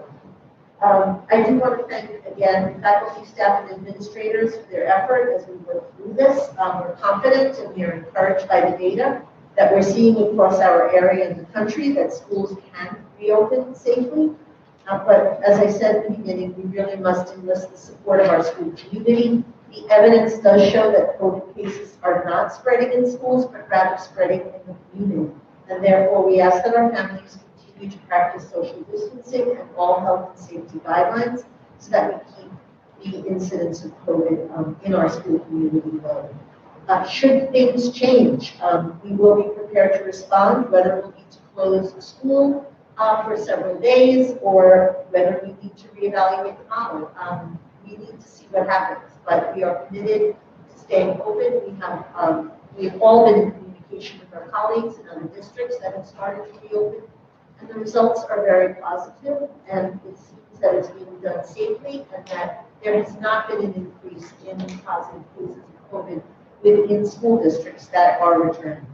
So we look forward to the same outcomes, and we're very, very excited because we know that kids need to be back in school. So moving on, in the area of achievement, we're very pleased to announce and congratulate our valedictorian, Lucy Temple, and salutatorian, Emma Kolotov. They were officially notified last week, and we look forward to honoring them in a future board meeting. And of course, hearing their speeches at graduation, which we are beginning to plan for. Mrs. Schaefer is working on that.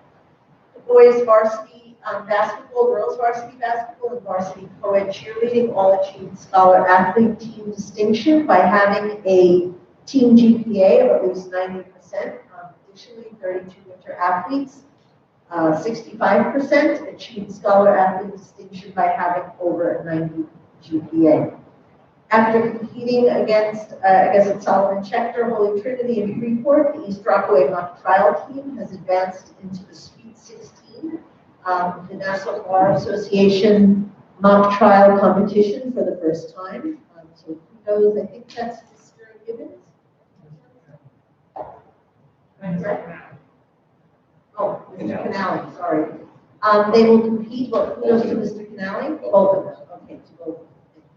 They will compete against St. Mary's on Wednesday. The mock trial team has been working harder than ever and is led by Madeline Krusha, Emily McLaughlin, Michael Watson, Adriana Calabrese, Sophia Valdovinito, Grace Del Valle, Claire Cutie, and Julie Walsh.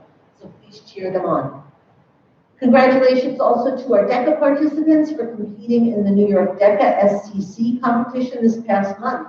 Students Connor Kelly, Kira O'Neill, Julia Casanisi, and Jason Miller, Sydney Rodriguez, and Sophia Valdovinito were all named as overall finalists in this year's competition. The categories that our students competed in include hospitality and tourism operations, sports and entertainment marketing operations, and startup business. So we're really thrilled because DECA is fairly new to our district. We have a new advisor, and Ms. Horvath, and she's doing a great job, and it's really a great experience for our students, even throughout COVID.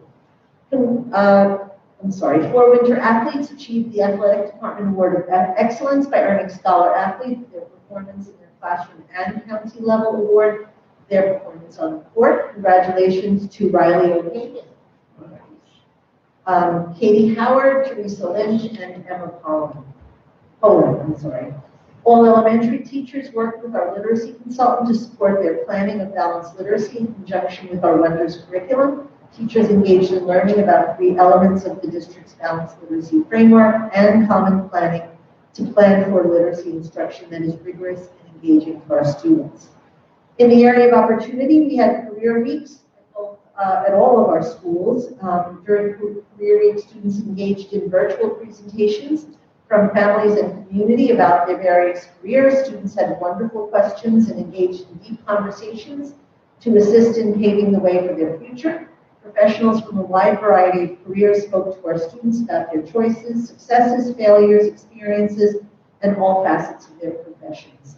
Presentations occurred through Google Meet, allowing for presenters to join from places including California and Massachusetts. And thank you to Mr. Fultz for we appreciate that, and many other community members. During the month of February, Madeline Krusha participated in the Model G20 Climate Summit. The goal of the summit was to create climate policy for specific countries, and Madeline was placed in a group with students from all over the world. Her group was given South Africa, and Madeline served as the Minister of Internal Affairs and Communications, where she was responsible for creating policy to communicate climate change to the South African public and for negotiating with other groups. Madeline's team earned the most outstanding delegation in the summit. What an amazing opportunity for her. She certainly is a star.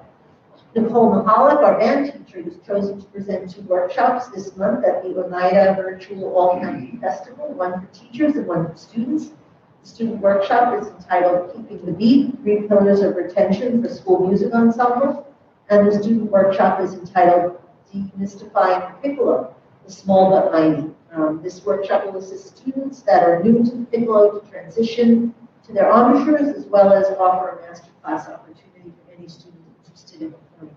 I play the flute, and the piccolo is a very, very difficult instrument, so kudos to Ms. Mahalik for providing that. Rock Rivalry 2021 kicked off on Saturday, March 6th, with the annual volleyball tournament. Congratulations to the sophomores for winning the girls and the seniors for winning the boys. Dr. Nancy Kaplan, Diversity and Inclusivity Consultant, conducted the first of 3 virtual workshops for our 8th grade students on March 5th.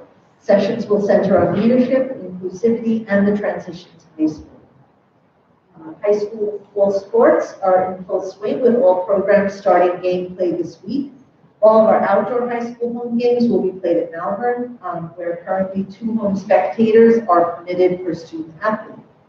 As you know, we don't have a field. The field has been torn up because of the bulkhead construction. The bulkhead has been completed now, and shortly we'll be moving forward with the construction of the field. So we do have to play on other surfaces and other places, and we are, Malvern has been kind enough to allow us some of the shared sports as well as some of our other games.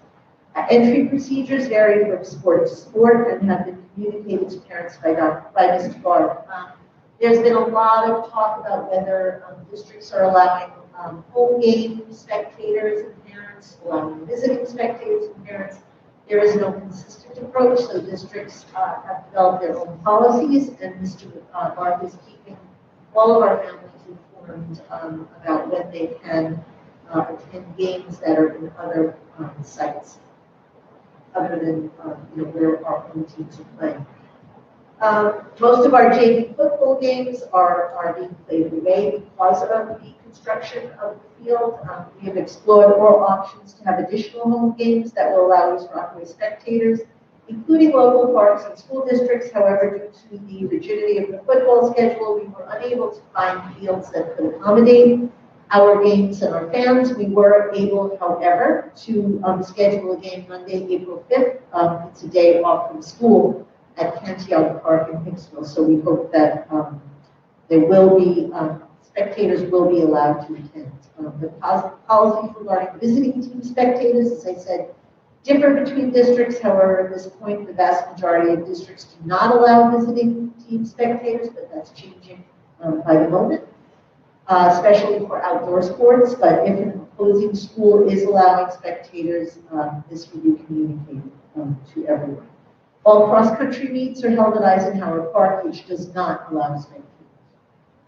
If available, live stream information for all events can be found on our website, so please check that regularly.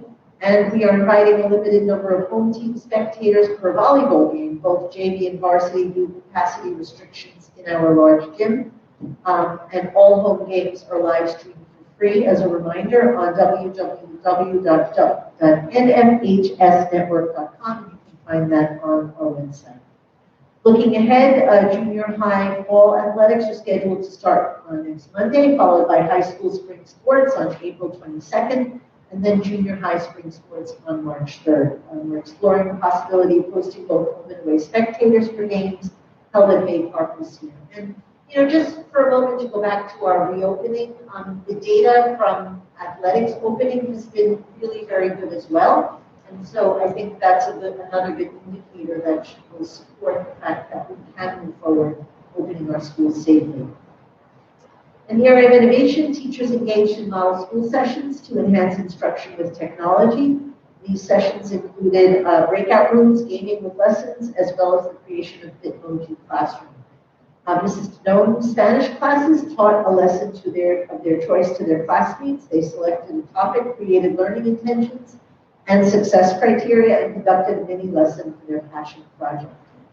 They taught peers about sign language, Chinese, and how to solve a Rubik's Cube in Spanish, just to name a few. They created Google Forms, Kahoots, and activities to assess their peers' learning in the targeted language. It sounds wonderful. We received this from Mrs. O'Neill, a parent who's also an employee at BOCE's Barry Tech. She was so proud to share with us that one of our students, Ryan Johnson, who is a student also in the automotive technology program at Barry Tech, has really excelled in his placement. He was recommended for an internship at a dealership during his first year of the program, which is very unique. He interned at Rockville Center GMC for several months as a high school junior and trained one-to-one alongside a seasoned master technician. This year he is interned in an independent shop in Island Park and is currently employed as a technician at Levittown Ford for several weeks. We're so proud of Ryan's accomplishments, and again, it just underscores how important the support of our CTE programs are, because it affords so many students an opportunity to be prepared for a career of their choice, and we're thrilled that Ryan is doing so beautifully. Students in music and media course at the high school completed a long-term project in which they created a soundtrack for a Nike commercial. They had to consider individual sound effects, background music, tracks to create the desired mood. The finished products were screened for students and guest judges, and the top 2 videos will be featured in the morning announcements. 23 of our EMT course students have begun utilizing a blended learning platform to work towards achieving first aid and AED certification. Thank you to Mr. Krause and Mr. Broad who are working on that and supporting them making it happen. I would also like to thank the Ed Foundation for their generosity once again for supporting our district, our teachers, and our students, and in particular Dr. Marr, as Mr. Wilkins said, for creating the Founders Challenge. So we will be getting feedback on how to best utilize those funds to support our district during these difficult times. Center and Rave Avenue students engaged in Student Spirit Week activities, kicking off Career Week. They wore pajamas to reach for their dreams. They dressed as somebody they wanted to be when they grew up. They wore sunglasses to show their future is bright, and they wore collared sweatshirts in colors to plan for their future. And they closed out the week celebrating East Rockaway Pride by wearing orange and black to show their future starts in East Rockaway. The East Rockaway Builders Club and Middle School Advisors made Valentine greetings for residents and caregivers at Atria Nursing Home.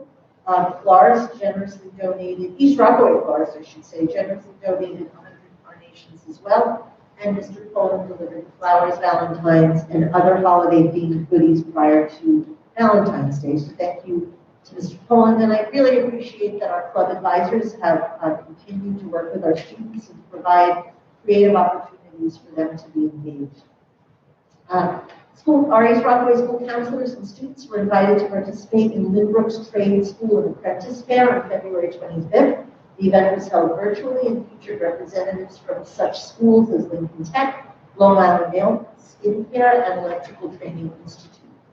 This month begins junior post-secondary planning meetings, and school counselors will be reviewing individual plans for all juniors by addressing their needs over the next year and a half to prepare for post-graduation plans.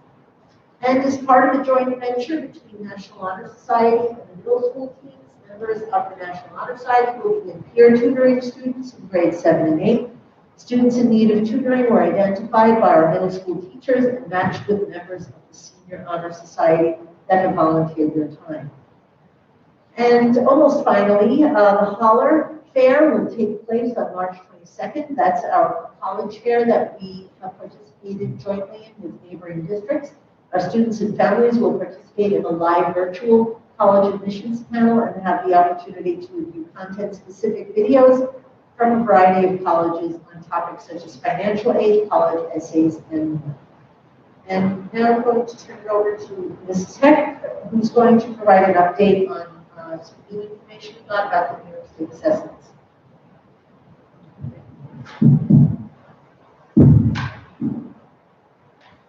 Thank you. So we have just received information that we've anxiously awaited regarding the New York State grade 3 through 8 ELA and math assessments, as well as the 4th grade science assessment and the June Regents exams, and the NICE flat, which is the New York State English as a Second Language Achievement Test for those students who are English language learners. So the 3 through 8 ELA math assessments are going to be administered. They will be administered in the shortened versions. We will be required to administer only session 1 of both ELA and math for 3 through 8. And the data will be provided for information purposes.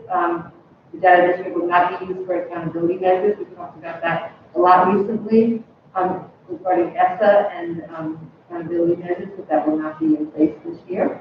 And schools have been given flexibility of the testing window, and we will be reviewing those date options very soon, and we will communicate that information to families when we finalize it. But the windows for ELA 3 through 8 are April 19th through 29th, and math May 3rd through 14th. So again, we'll finalize the schedule and we'll get that information out to families as soon as possible. Students who are learning in a fully remote model will not take the assessments remotely. We will give the option, of course, for students who come into our schools, and so families will have that option to choose to do so.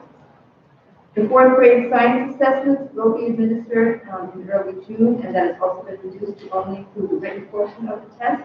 There is usually a written and a hands-on practical portion, and again, only the written portion will be included in June.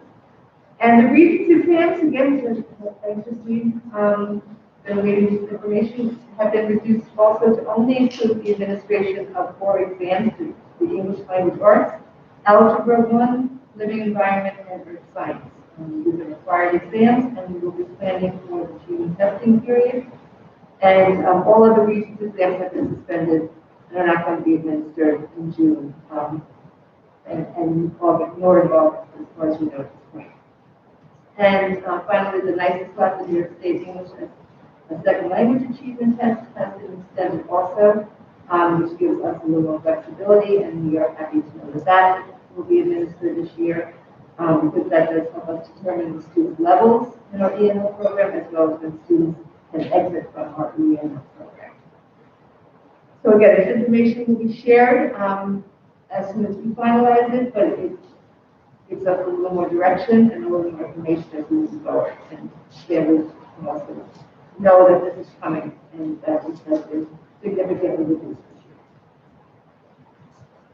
year. Thank you, Ms. Heck. And we're going to ask Mrs. Weir to provide an update on our budget development. Good evening. Our 3rd budget work session was held on Tuesday, March 9th. Discussions included our expenditures, BOCES aid, and proposed technology projects. Based on the most current information, the tax levy cap for East Rockaway is 2.6%, which represents an increase of $815,391. At this point, based on the state aid estimates that we got, I do not foresee us going out at a tax levy cap of 2.6%. I need to always reference that because I know that seems like a relatively high amount, but that is in fact our cap. We still do not know the state aid numbers. We're hoping we will have a budget by April 1st. Because, you know, the New York State, well, the governor's office is a little distracted at the moment. So we're going to keep our fingers crossed that we will in fact get our budget on time, and during our next budget presentation, we'll be able to discuss that a little bit more in detail. The budget presentations have been posted on the district's website. Please continue to check the website as all the presentations are posted there. Our next budget work session is scheduled for Tuesday, April 7th at 7 p.m. We plan to discuss the 21-22 district initiatives, our 3-part budget, and our revenues. So we encourage you to join us during these work sessions. Thank you. Thank you, Mrs. Rio. The budget vote, for your information, will be in person this year on May 18th. And we will be following all the required health and safety guidelines for the vote, much like when we voted in the national election in November. And it will take place in the large gym. I know Mrs. Bossie is busy preparing for the budget vote. We're glad that we don't have to count all the mail-in ballots as we did last year. So we are glad that we will go smoothly, and we will be prepared to follow all of the appropriate social distancing guidelines. And I'd just like to wish everyone, and those that celebrate, a happy Easter and happy Passover, feel healthy spring break, and I hope that we can return with low positivity rates from COVID after the vacation. There are new travel guidelines that have been put in place. They've been relaxed now. And so effective April 1st, you do not need to quarantine if you are traveling within the United States. But of course, we hope that people, if they are traveling, will follow, continue to wear masks. And of course, if you are vaccinated, that will be those things. So we want everybody to come back safe and healthy on April 6th. Thank you. That concludes my report. Thank you, Mrs. Ruiz, Superintendent Ruiz. Thank you very much for your report tonight. Agenda item number 12, good and welfare. Congratulations to Brian Falvo and her husband Shippy on the arrival of their son Brooklyn, Shay Michelle, on March 7, 2021. Congratulations to Rochelle Banducci and family on the birth of her son, Lincoln, on March 10, 2021. Unfortunately, the next welfare, good and welfare are all sad ones, but again, part of life process. Condolences to Gail Byra and family on the passing of her father-in-law, Dr. John Byra. Condolences to Marie Federo and family on the passing of her father, Matthew Federo. Condolences to Katie Cup and family on the passing of her mother, Catherine Lyons. Condolences to Francis Ladis and family on the passing of her mother, Rosemarie Ladis, on March 2nd, 2021. Condolences to Neil Sloat, former board member, trustee, and family on the passing of his mother, Arlene Sloat, on March 1st, 2021. Agenda item number 13, public comments. Any additional comments? No, we haven't. None at all. Thank you very much. Board member comments. Agenda item 14. Whoever would like to start? I'd like to start by welcoming Ryan Fisk to the East Rockaway family. I wish you nothing but success in the position. Welcome to Rock. Secondly, congratulations to Doreen on your retirement. Best of luck in the new chapter of your life. As we also in the video, you will definitely be missed. And last but not least, I have to mention, great job from Madeline Crucia tonight. That essay was amazing. I don't consider myself an emotional guy, but she got it. And so great job, Maddie, and keep doing what you're doing. Excellent job. Thank you. My turn. So a big congratulations to Doreen. All the best to you and your family in this new chapter of your life. It's truly amazing to see how your coworkers, truly love you and respect you. And that's exactly what this topic is all about. So Mr. Schaefer, great job on that. Over that video, you were great. Welcome, man. Lots of luck to you. I'm gonna read a little reading. This is from Mailing and Hawkins, 2017. A strong, healthy professional relationship between staff, administrators, and school district leaders is based on credibility, trust, and respect. Often these traits are in conflict with the like motion. Credibility, trust, and respect are carried through a consistent vision and the practice of substantive values and virtues.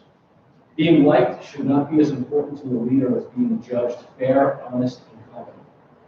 When you can be both, that is the true essence, in my opinion, of a true leader. Thank you. Congratulations to Mrs. Johnson.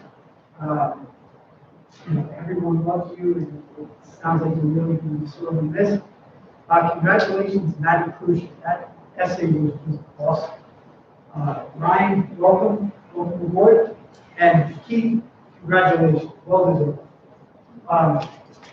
Next thing I'd like to say is, after the work session last week, there was so much, the 2 years that I've been on the board, I have never had so many texts and phone calls and people coming to my house.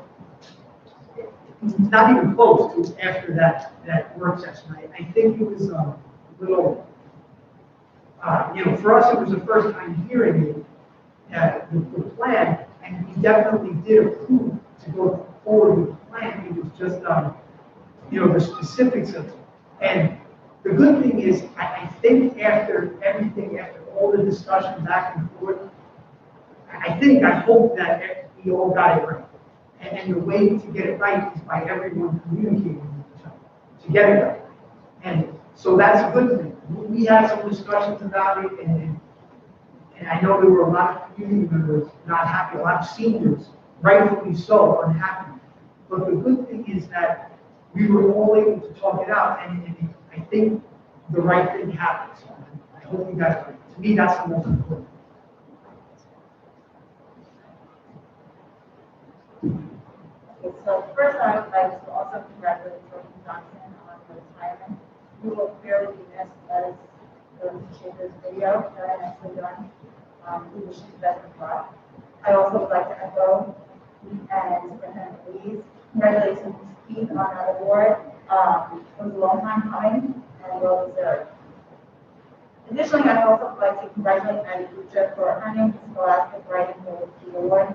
This is an award that gives students opportunities for recognition, exhibition, publication, and scholarship. You have used your talents in writing throughout your high school career, imparting the message that the voice of young people matters, and writing is such a powerful tool. This is truly an honor for you, and I hope that you continue to perform and use this way. I would also like to thank Superintendent Louise, Mrs. Peck, Mrs. Frio, and the entire administrative team, as well as the Return to Learning Committee. You have been working tirelessly on a well-developed and safe plan to bring students back in a timely manner. I truly appreciate all of the parents and educators that took the time to share their perspectives about the plan, as that is really the only way for proper planning to occur, to listen to all the students. I also want to commend the senior class for making their voices heard. It is so important that the students of this district know that their voices are valued. As a parent and an educator, I look forward to kids returning to classrooms full time to engage in learning the way it is meant to be. I also trust in the district to monitor the numbers to ensure a safe environment for all. I also wish everybody a wonderful spring break. Thank you. Fellow trustees, I just wanted to thank you for contributing to the Founders Challenge, okay, and moving that figure forward back to the district. Those funds going back there. Thank you very much for your contributions. Dittos, the best thing about going last is you can say dittos to everything that was said first, so dittos to everything. Ryan Fisk, congratulations on your first board meeting of many board meetings. So get used to that seat, whatever seat you're going to be in. Make sure you bring some snacks the next time, some water. You guys didn't prep them, Mr. Shaver. You got to prep them on these things to get them ready. Poor guy sitting in the corner there, like, when is this going to end? We're ending now. But congratulations on your position. Thank you and welcome aboard. It's a great community and we welcome you arms open. Our retirees, Doreen Johnson, Nick Cimarelli was mentioned tonight, and Jeannie Page was mentioned also. And Jeannie I have to mention because I know Jeannie when she was 3 years old. I don't know if you know that. Yeah, back in Brooklyn days, they come from Brooklyn and a great family. She was Jeannie Carroll at the time, Jeannie Page now. Nick Cimarelli, I can't say enough about your years at East Rockaway, your contributions, and go on and on and on. And I know you're not that type of guy, but I think just enough to say thank you for everything you've given us, okay, and it comes from the heart. Everything that was said tonight, I think, is so important. The Board of Education works tirelessly, as well as our administrators in our district, okay, in the central office and the buildings office. And as we all work tirelessly, we work for one thing, and that is for the betterment of every student that comes into the doors of East Rockaway each and every day.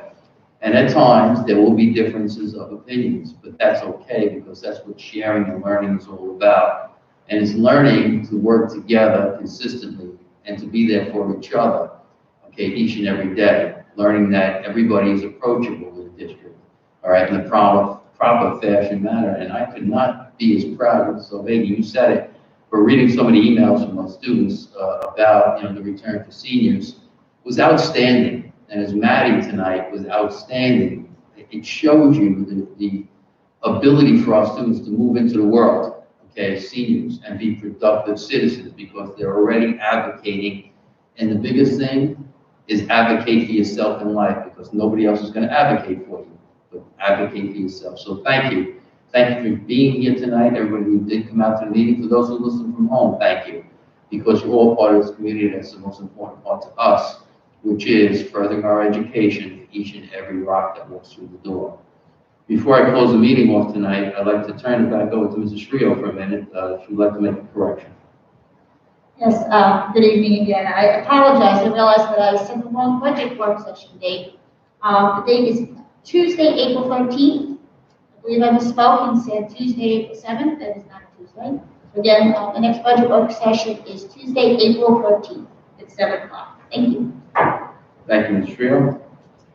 Okay, we're about to adjourn the meeting, and this is now at 9:05. So moved by Mr. McNally, who is always the first to jump on that. Seconded? Second by Mr. Kilgus. All in favor? Safe trip home, everybody who's here tonight. And again, thank you for coming out, and all those at home, thank you.